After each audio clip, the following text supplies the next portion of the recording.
Welcome back to the deep dive. You have supplied the source material, and we are ready to cut through the noise. We are. Today's mission is a deep exploration of cognitive timing. We're really analyzing the scientific case for why starting positive, inspiring habits early, Why that might be the single biggest factor. right, the biggest factor in maximizing your lifelong creativity and, well, your intellectual potential. Exactly. And we're dissecting excerpts from Unlocking Your Brain's Potential, this piece. It takes a really optimistic view. Very optimistic, but also very structured in his approach to cognitive fitness. And the core idea we're trying to understand is this claim they make. They say early engagement isn't just, a little beneficial. Yeah. It provides this profound, almost nonlinear turbo boost. That turbo boost is what we're digging into. Yeah. For you, the learner, our goal is to move past the fun metaphors, the magical gardens and happy seeds, Right. and really unpack the precise scientific mechanisms this whole claim rests on. We're going to look at three things: the timing of neuroplasticity, the infrastructure of the prefrontal cortex, and the chemistry of the habit loop. So we can figure out the why. Why does starting sooner give you this physical and chemical edge that lasts a lifetime? That's the mission. I find that insistence on timing just fascinating.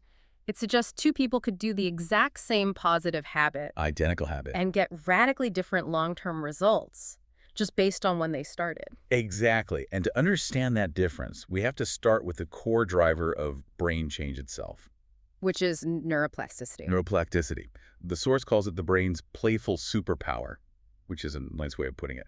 It's the physical ability to reorganize and form new neural connections.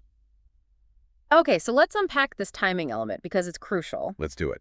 The source says that while the brain stays adaptable your whole life, it's super bouncy later. Right. The peak capacity is, not surprisingly, in our younger years. So why is that distinction between peak fun and super bouncy so critical to their argument? It really comes down to efficiency and metabolic cost. Okay, cost. When the brain is young, forming new connections, building that new neural infrastructure, it meets almost no resistance. It's like you're paving a road on softer. Easy. It's just leveraging that plasticity at a fundamental, really rapid level. Now, as we age, the brain doesn't lose the ability to change. It becomes more energetically expensive. So you're saying the older you start, the less energy you actually have for the new habit. Yes, Because you're spending all this cognitive energy just fighting off the old default routine. precisely. And this is where the source's external research becomes relevant. They're pointing to work on neuroplasticity that stresses this exact point. The real benefit of starting early is proactively avoiding the consolidation of negative routines. So you're not just building good roads, you're preventing bad ones from getting paved in the first place. If you don't lay down those positive trikes, you're just allowing what the source calls grumpy routines to crash the party. You establish these inefficient, hard-to-suppress neural patterns by default. That reframes the whole benefit. It's not just about speed, it's about minimizing the cognitive tax of suppression for the rest of your life. If I start a habit at 40, my brain has to go, okay, stop doing X before it can even think about doing Y. And that delay, that internal friction, that's what makes change later in life feel like, to use their phrase, a comedy of errors. The brain always follows the path of least resistance. Always. And if that path is a well-worn, non-creative rut, breaking out of it requires this complex override from your executive function, and that is just tiring. So early action uses that peak plasticity to make the positive path the path of least resistance. Okay, so we're moving from the general ability to change the plasticity to the actual place where this positive infrastructure gets built. The superhighways for creativity, as they call it. Exactly. We're going from how the brain changes to where that change gives you the biggest cognitive payoff. And this structural benefit, they say, happens primarily in the prefrontal cortex, the PFC. The brain's CEO. The brain's CEO, absolutely. It's handling everything complex. Planning, abstract thought, filtering out distraction, decision-making, all that critical executive function. So when they say superhighways, they're talking about something real, physical networks. They're referring to highly myelinated, synchronized neural networks right in that region. And myelination is the fatty sheath that wraps around the axons. It's basically the insulation that makes electrical signals travel way faster and more efficiently. That is the argument. By consistently doing these inspiring, positive behaviors, problem-solving, reflection, whatever it is, you are forcing the PFC to coordinate its various subnetworks over and over. And doing that early while plasticity is at its max. Leads to thicker myelination, stronger connections. That's the physical reality behind the superhighway metaphor. Okay, here's where I need to push back a little on the source's, super optimistic tone. If this big structural optimization happens mainly when you're young, what does that mean for our listener who is maybe older and just starting now? Are the superhighways just closed for construction? That's a really necessary challenge. And the source does clarify this. It's a key nuance. While the peak infrastructure build happens early, the process never actually stops. The PFC stays plastic. Okay. But the advantage you get early on is like having high-speed fiber optic internet installed in your house's foundation. Everything you do after that is faster, cheaper to run.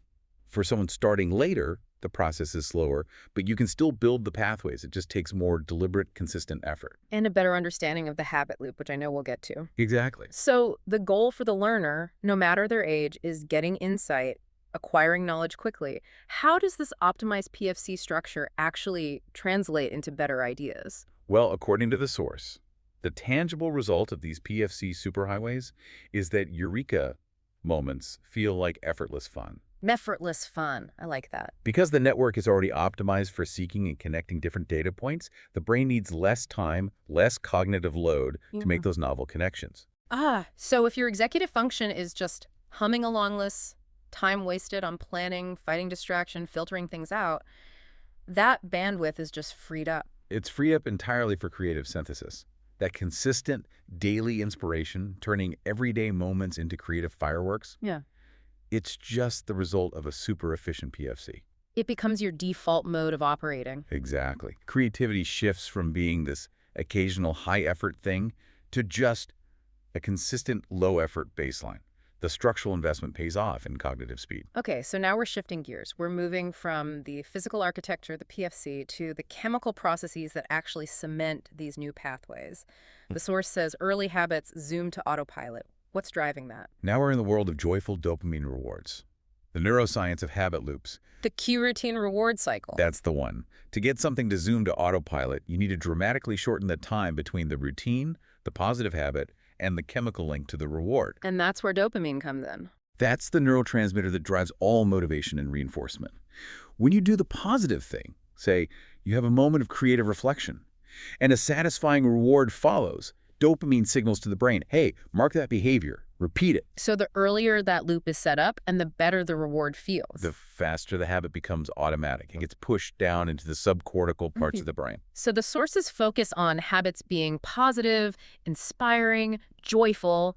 That's a deliberate strategy. It's about maximizing that initial dopamine hit so the reward is instant. Precisely. They use that great analogy of the inspiration feeling like popping bubble wrap. So satisfying. So satisfying. That immediate, simple, satisfying feeling, it bypasses the need for the PFC to constantly check in.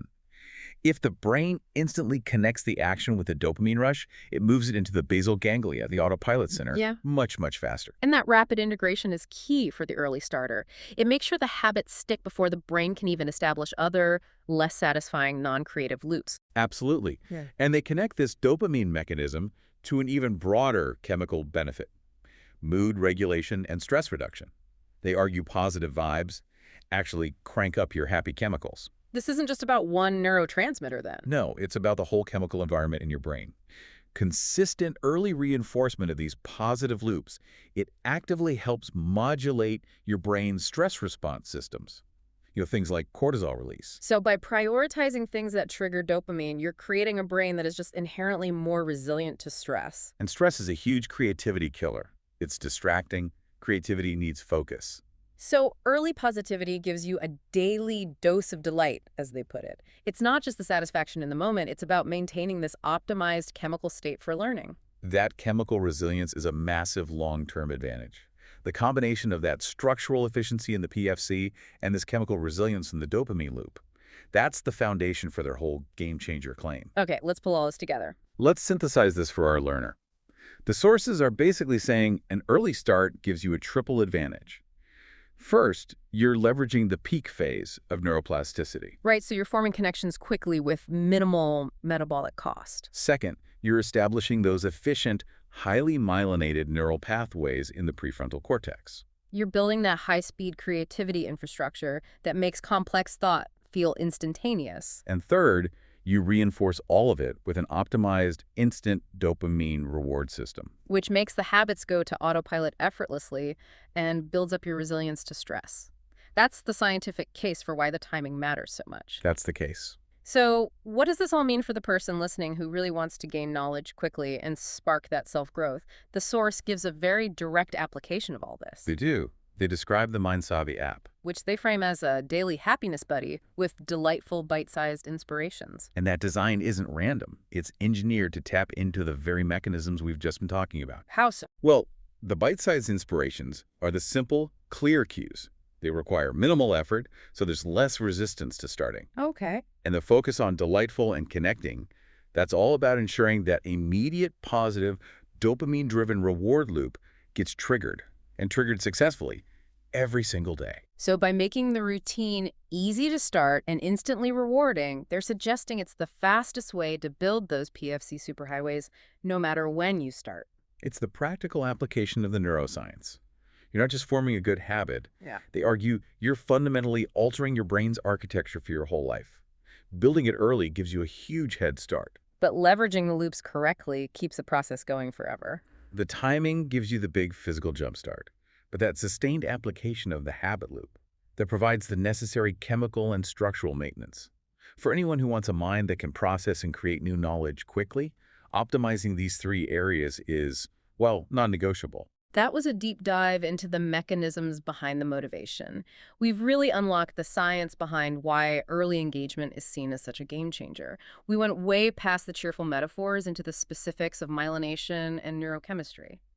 Thank you for walking us through that. My pleasure. And if we take that enthusiastic tone from the source to heart, we should leave you with this idea. The potential for a dynamic, inspired life is always there. The science just gives us a roadmap for the most efficient way to get there. And building right on that, on the idea of timing and continuous habit formation, here's a final thought to chew on. Okay, let's hear it. We know that while early habits create those big superhighways, the brain is still super bouncy throughout life. So if structural change is really rooted in consistency and positive reinforcement, what's the actual impact of meticulously focusing on reinforcing just one new, positive, inspiring habit every single day just for this week? Think of that single action not just as a choice, but as adding a fresh coat of myelin to a connection that's still active. Keep those connections bouncing and keep learning.